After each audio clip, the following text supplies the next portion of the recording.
ॐ सहना भवतु सहनौ भुनक्तु सह वीर्यं कर्वावहै तेजस्विनावधीतमस्तु मा विद्विषावहै।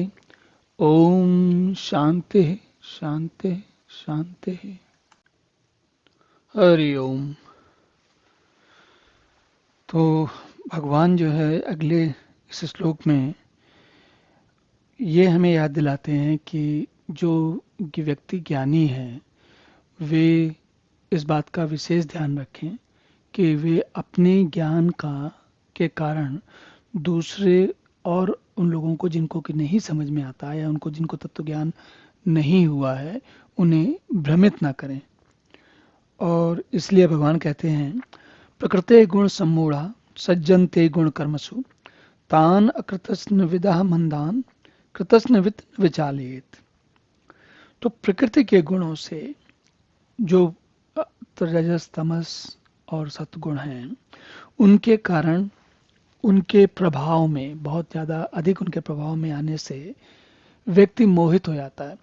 जैसे इसका एक उदाहरण आप समझ सकते हैं, किसी किसी को ईर्ष्या बहुत होती है और वो ईर्ष्या जो है उनके लिए समस्या का कारण बन जाती है। वो कहीं जहाँ भी होता है वो हर चीज़ में कहीं ना कहीं उनको ईर्ष्या आ जाती है। तो क्या है, यहाँ पर जो ईर्ष्या है वो रजस गुण के कारण हो रही है।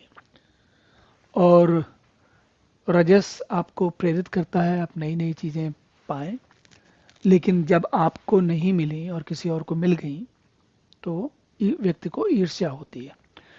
तो भगवान तो इसी प्रकार हमारे सत्व रजस तमस गुणों के अलग अलग प्रभावों से व्यक्ति अलग अलग प्रकार से मोहित हो जाते हैं। और इस प्रकार जो गुण हैं और उन गुणों से प्रेरित जो कर्म हैं उनमें व्यक्ति आसक्त रहता है। और आसक्ति अज्ञान या मोह के कारण होती है।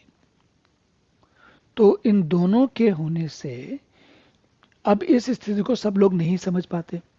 सामान्य व्यक्ति जिसका जो गीता या गीता जैसे विषयों गीता उसको इस प्रकार के ग्रंथों का लाभ नहीं मिला वो ये सब नहीं समझ पाता, और नहीं समझ पाता तो वो मोह में भटकता रहता है।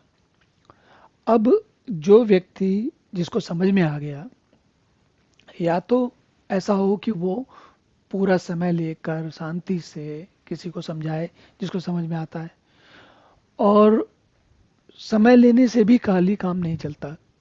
क्योंकि जैसे अगर आप क्वांटम मैकेनिक्स को सीखना चाहें और उसके पहले की जो फिजिक्स की बाकी चीज़ें हैं, जो नॉर्मल मैकेनिक्स है या नॉर्मल फिजिक्स है, वो नहीं पढ़ी आपने, तो आपके पास उसकी तैयारी नहीं है।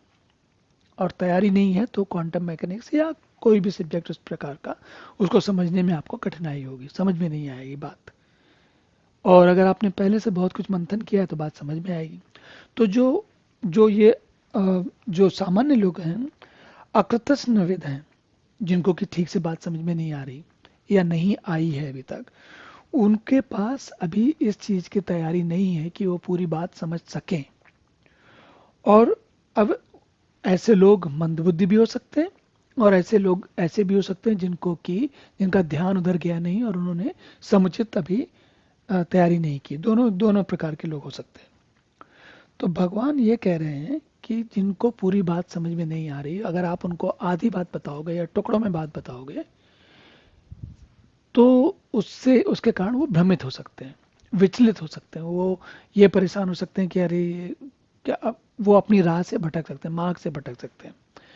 तो इसलिए जो ज्ञानी व्यक्ति है उसको बहुत समझदारी से बहुत सोच समझकर इसका विशेष ध्यान रखना चाहिए कि जिन्हें नहीं पता है उनको कोई ऐसी जानकारी न मिले जिसके कारण वो भ्रमित हो जाए।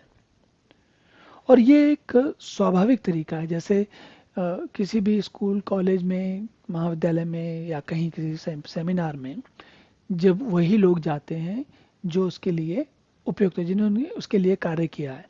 अगर कोई बहुत फ्रंटियर फिजिक्स के फ्रंटियर में या मैथमेटिक्स में कोई बहुत गंभीर सभा चल रही है जहाँ पर बहुत ही आगे पहुंचे हुए वैज्ञानिक या गणितज्ञ के लोग बैठे बात कर रहे हैं, और एक साधारण व्यक्ति जिसने कि अम, अधिकांश इंटर तक मैथ पढ़ी है, तो ऐसा व्यक्ति अगर उसमें जाएगा तो उसको बात समझ में नहीं आएगी, और हो सकता है वो कोई बात टुकड़ों में समझे और उसके कारण कोई गलत अर्थ लगा ले। ऐसा हो जाता है, हमने अक्सर ऐसा देखा है।